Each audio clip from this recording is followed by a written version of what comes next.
creepy van man left us a present. My girlfriend and I often go camping in the Scottish Highlands. It's super chilled, people still hitchhike without fearing for their safety, locals will offer you a ride, everyone talks to everyone. We frequent a particular campsite in the middle of a beautiful mountain range that's very safe and friendly. We were there one April night, so the campsite was really quiet due to the fact it was about 4 degrees. We got set up and lit a campfire. We were fairly near the toilet block since the site was empty, so before long 2 guys walked past and said hello. On their way back, they stopped for a while longer. They said they were staying in a van, and did we want to join them for a drink inside since it was so cold out. My girlfriend, ever the social butterfly, said sure and started to get up. The guys were giving me serious creep vibes, but I tend to err on the side of hating everyone, so I figured I didn't want to be a party pooper and went along to their van. It was a large white transit van, and actually really nice inside. There was plenty of room for us all to sit inside, but I kinda hovered in the doorway. The van belonged to the older guy of the two, maybe mid-40s, who seemed pretty genuine. He told us he lived in the van most of the time, but brought his friend from work to the Highlands for the weekend because he'd never been before. His friend was a younger guy, maybe mid-20s, chatty to the point of being irritating because he was drunk. Before long the conversation turned to one that will be familiar to any woman in a same-sex relationship. "Are you guys sisters?" "No, we're together." "Well damn, do you not miss dick? Can I watch?" etc., etc., etc.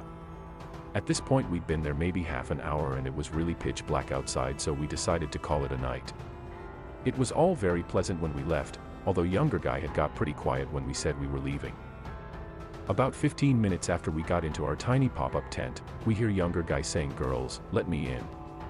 My girlfriend says no, go away in a very assertive voice. She's from Glasgow and doesn't mess around.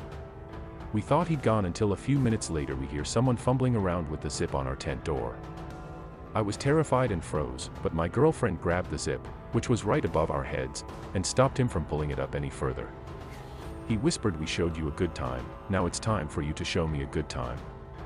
My girlfriend told him to F off and loudly shouted some extra insults at him in case anyone could hear, but I'm not sure there was anyone but us and the van men for miles. He kept fumbling around with the zip for another few minutes, then went away. We were terrified for the rest of the night and my girlfriend kept her hand on the zip just in case. We packed up and ran at first light. We'd left the car unlocked because it's usually such a safe campsite and we're always in and out the car for supplies. I'd brought an extra hoodie just in case and I put it on as we left. A few hours later I put my hand in the pocket and found a used condom. That creepy reprobate had used a condom on himself and tucked it into my pocket for me to find later.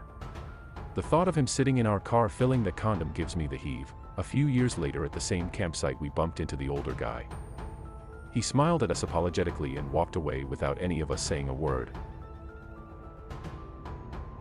Creepy van drivers in the woods. This happened a couple of years ago, and it's time to get it off my chest. I was around 18, and for a period of time I was very physically active. I had struggled with some bad habits brought by excessive partying, and exercise proved very helpful in this regard. I regularly went jogging, mind you, at the time I lived in a small town in the ever so peaceful Scandinavia. Out all by myself jogging in the woods. Not a soul in sight, right, so, my class didn't start until around noon, so I went out for a morning jog. Broad daylight and everything. I went on my bike to the tracks, left my bike at the jogging station. Dunno what else to call it, it was a small red cottage where different outdoor clubs hang out. As I am about to enter the tracks, there are 2 middle-aged men sitting by the cottage. I glance at them only to find myself locking eyes with one of them. The way he looked at me was deeply unsettling. It was only for a moment, but I'll never forget how I felt when his eyes pierced right through me. My gut is making an honest effort trying to tell me that something is off about this whole situation. These men are wearing jeans and leather jackets. They sure aren't here for the sake of exercise, but I brush it off, thinking I'm overreacting. I was wrong. I had only been jogging for a couple of minutes when I suddenly feel like turning around, and there they are. In a white minivan. Following me on the tracks. I feel that man's devilish eyes on me again. Oh no, oh no, oh no, oh no, oh no, oh no, oh no. I'm doing my best trying to think of a logical, non-threatening reason for them to follow me. Can't really think of one that makes sense. So I'm trying to work out what on earth I'm going to do. I don't want to make it obvious that I'm downright terrified, If I start running as fast as I can, I'm turning myself into prey. No one else is here. No one. It won't matter how loud I scream. Fortunately, I've been on these tracks a number of times, so I know there is going to be a sharp curve not so far away. So I try to act as if I'm not the least bothered by the whole situation. As soon as I pass the curve and I'm out of their vision for a short while, I sprint into the woods as if my life depends on it and hide behind a small rock. I'm crouching down as I see the white vehicle pass the sharp curve. Soon they're out of my sight, but I dare not move. I know that when they pass the curve and notice I'm nowhere to be seen, they'll know I've run off somewhere.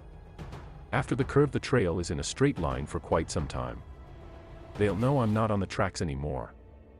So I stay put, thinking that if they are after me, they will come back. If I'm overreacting, they'll carry on doing whatever they are doing and I won't be seeing them again. But the white van came back. At this point my memory is a bit vague. I won't even breathe, dreading that the slightest movement will give me away.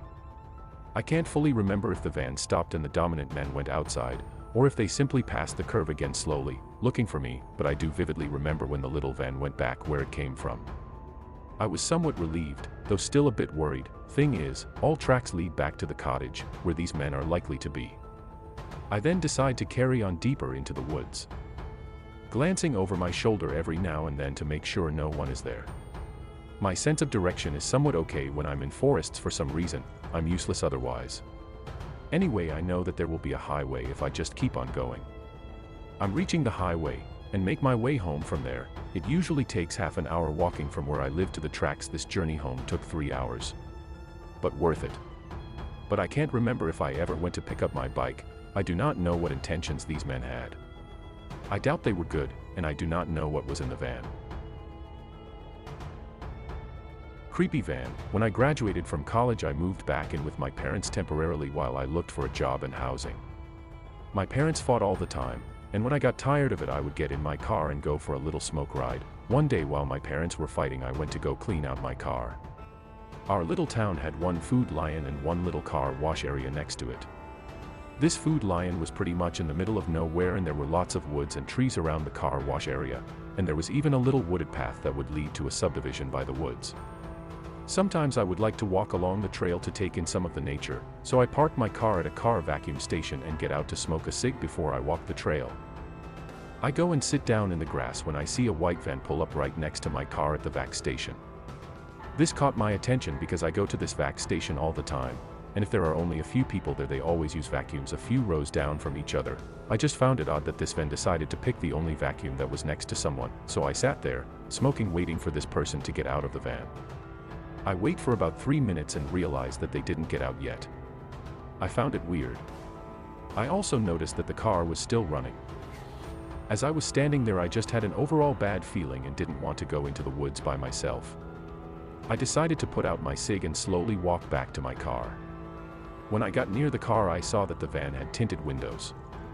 I unlocked my driver's side door, got in my car, made sure all my doors were locked and drove away. I looked in my rear view to see what the other car was doing, and it backed out and started following me out of the parking lot. Before the car had the chance to follow me, I quickly made a turn and hid my car behind an old building. I opened up my windows so I could hear when the van drove by. I heard it drive past the building I was hiding behind, and I drove my car around the building and watched the van drive into the partially empty Food Lion parking lot and drive around. I saw the van drive all around the parking lot, behind the Food Lion, and all around until they gave up looking for whatever they were looking for and eventually left the parking lot. I'm not sure why this troubled me, but I actually believe those guys were just randomly trying to find someone to abduct. Creepy van person, let's not meet.